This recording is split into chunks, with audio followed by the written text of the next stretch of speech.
ठीक, संबित आप बोल लीजिए, फिर मैं यहाँ मेहमानों के पास आ रहा हूँ। छोटा रखिएगा थोड़ा सा। 2 मिनट के लिए। नहीं, बिल्कुल छोटा मैं ही बोलूँगा। देखिए, मुझे बड़ा दुख होता है कि जब इतना सेंसिटिव इशू है उसमें भी प्रधानमंत्री को लेकर आना, उसमें भी इस प्रकार से राजनीति करना कि जिस प्रकार से प्रधानमंत्री को लताड़ मारना चाहिए अपने मंत्रियों को, ये ठीक नहीं है। मेक इन इंडिया को इसमें लाने की कोई आवश्यकता नहीं थी। आप एक प्रबुद्ध पार्टी के प्रवक्ता हैं। पात्रा जी, मेक इन इंडिया तो आएगा। आपको याद दिलाऊं, पात्रा जी, मेक इन इंडिया तो आएगा। देखिए, अगर वो अफ्रीकी था, एक सेकंड सर, वो अफ्रीकी था तो मामला अंतर्राष्ट्रीय हो गया, वरना वो दलित कहलाता, वरना वो अल्पसंख्यक कहलाता। कोई ना कोई तो उसकी सर ऐसी पहचान ढूंढ लेती है ना जिसमें आप लोग फंसते। फिर मैं यही समझा, कहां तक भागेंगे आप लोग?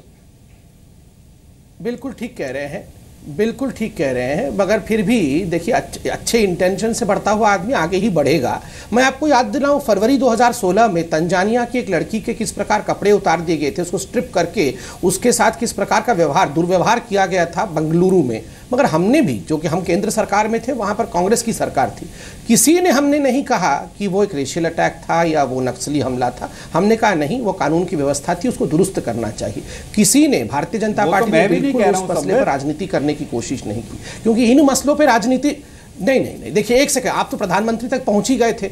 याद करिए, जब तंजानिया में हुआ, क्या भारतीय जनता, मैं कह रहा हूं आपके मंत्री को गैर जिम्मेदार बयान नहीं देने चाहिए, ये एक नाजुक मसला है। आवश्यकता नहीं है। जहां तक मंत्री का बयान गैर जिम्मेदार नहीं था, सुनिए, मैं आपके बीच में नहीं बोल रहा था, जयवीर, मैं आपके बीच में नहीं बोल रहा था। आपको समझना होगा कि वीके सिंह जी ने क्या कहा जब ये छपा कि 6 Africans have been assaulted because of racial profiling. उन्होंने कहा नहीं, ये विषय नहीं है, ये माइनर स्कफल था, आप इससे रेसिज्म का एंगल मत दीजिए। आप खुद बताइए जयवीर, आप तो वकील भी हैं, प्रवक्ता भी हैं। हम बिना जड़ तक जाए, जैसे आपने अपना पहला सेंटेंस कहा, बिना इन्वेस्टिगेट किए मैं सच्चाई नहीं मैं सच्चाई से इतर नहीं जाऊंगा। तो मंत्री ने क्या गड़बड़ कहा? मंत्री ने कहा कि माइनर स्कफल था, पुलिस रिपोर्ट बता रही है, उससे पहले हम रेसिज्म की ओर भागे, ये उचित नहीं है। मीडिया को इससे अपने आप को परहेज करना चाहिए, हम भी सवाल उठाएं। तो इसमें क्या बुराई है? क्या बुराई है? किसी ने कहा कि ये बिल्कुल अनदेखा कर देना चाहिए। खुद सुषमा जी ने कहा कि ये बहुत गंभीर विषय है, इन सब चीजों पे एक्ट करना चाहिए। 5 लोग गिरफ्तार हुए,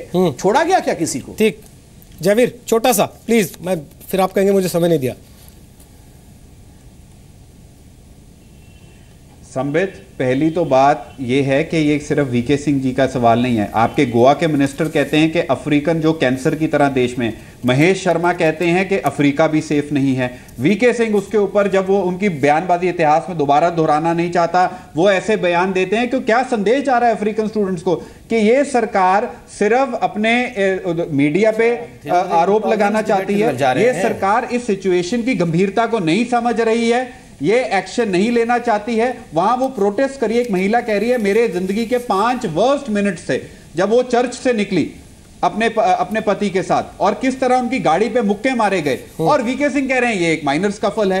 तो जो अफ्रीका हेड मिशन का जो हेड है, जिन्होंने एफ्रो जो बॉयकॉट करने की बात की थी, उनको क्या संदेश जा रहा है कि एक हिंदुस्तान इस हादसे की जड़ तक नहीं जाएगा, क्योंकि उनके लिए एक बहुत छोटा सा हादसा है। ठीक। तो ये मैं कोई गलत कह रहा हूं कि प्रधानमंत्री अपने मंत्रियों को कहें कि भाई थोड़ा ध्यान रखो, आप जिम्मेदार लोग हो, आपको संविधान का ज्ञान भी है। ब्रॉडकास्टर एडिटर्स एसोसिएशन आपको याद दिला रही है कि सरकार को freedom of speech and expression को मारने के अलावा इस पे ध्यान देना चाहिए। जो दिल्ली में बिगड़ती लॉ एंड ऑर्डर सिचुएशन है, उसको कैसे काबू किया जाए। ठीक सर, ठीक। अब मैं वापस इधर स्टूडियो आ रहा हूं, राजनीति बहुत हुई। अब मेरा सवाल ये है वीरेंद्र साहब कि हल कहां पर है इस चीज का? क्योंकि हमारे यहाँ सर, आदमी गुजरात से पंजाब जाता है तो पिट जाता है, आदमी बिहार से कोटा चला जाता है तो पिट जाता है, बिहार से मुंबई जाता है तो पिट जाता है। जब अपने ही लोग आपस में इस स्थिति में हैं और मारपीट हो जाती है, तो विदेश के किसी व्यक्ति को ये कहना कि हमने रंग देख के मार दिया, क्या ये जायज़ है? और ये लेबल कर देना ब्रांड इंडिया को नुकसान करने के लिए जायज़ है? नहीं, देखिए, वैसे तो लॉ एंड ऑर्डर की बहुत सारी प्रॉब्लम्स होती रहती हैं और वो बहुत बड़ा विषय है। पॉइंट ये है कि यहाँ पे अफ्रीकन स्टूडेंट्स के अगेंस्ट और अफ्रीकन नेशनल्स के अगेंस्ट बहुत सारे इंसिडेंट्स नज़र में आए हैं।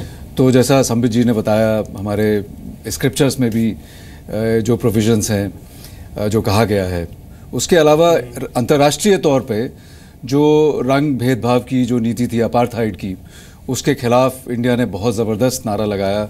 मेरा खुद इन्वॉल्वमेंट था, यूएन की जो स्पेशल कमेटी थी अपार्थाइड के अगेंस्ट, उसका मैं रापोर्टर था। लेकिन इन सब चीज़ों के बावजूद भी ये डिनायल मोड में रहना गलत बात है मेरे हिसाब से। कुछ तो हमको अपने गिरबान में झांकना पड़ेगा और ऐसा मानना पड़ेगा कि कुछ प्रॉब्लम है हमारी सोसाइटी में। जो सोसाइटी में अगर आप प्रॉब्लम ही नहीं मानेंगे तो उसको आगे की जांच कैसे करेंगे कि कोई इंसिडेंट हुआ कि नहीं जी, ये कोई रेशियल इंसिडेंट नहीं है। रेशियल इंसिडेंट की जो मुकम्मल जो है पुष्टि तभी होगी जबकि पुलिस की जांच वगैरह होगी। लेकिन हमको इस चीज़ के लिए सेंसिटाइजेशन बहुत ज़रूरी है, लोगों में पहुंचवाना बहुत ज़रूरी है और हमें जो हमारे जो विदेशी लोग बाग हैं उनको अतिथि के समान उनको वेलकम बताना है। उनको अगर ऐसा परसेप्शन भी क्रिएट हो गया है तो we have to be hyper sensitive in trying to deal with their insecurities. उनको ये भी तो बताना ना सर कि हमारे यहाँ भी कोई नियम कानून है। जी हाँ, बिल्कुल बताना जरूरी बेशक है। जो वो अगर जो नियम कोई तोड़ रहे हैं तो उनके खिलाफ सख्त से सख्त कार्रवाई होनी चाहिए। अगर कोई आदमी जो है स्टूडेंट है वो करता है कि पढ़ाई के बजाय वो जो है ड्रग्स कर रहा है, ये कर रहा है, हमारे यहाँ बड़े संगीन जुर्म है ये, और उसके लिए उसको डिपोर्ट कर दीजिए आप, बेशक जो डिपोर्ट करिए, उसमें कोई गलती नहीं है, ऐसा ही करना चाहिए।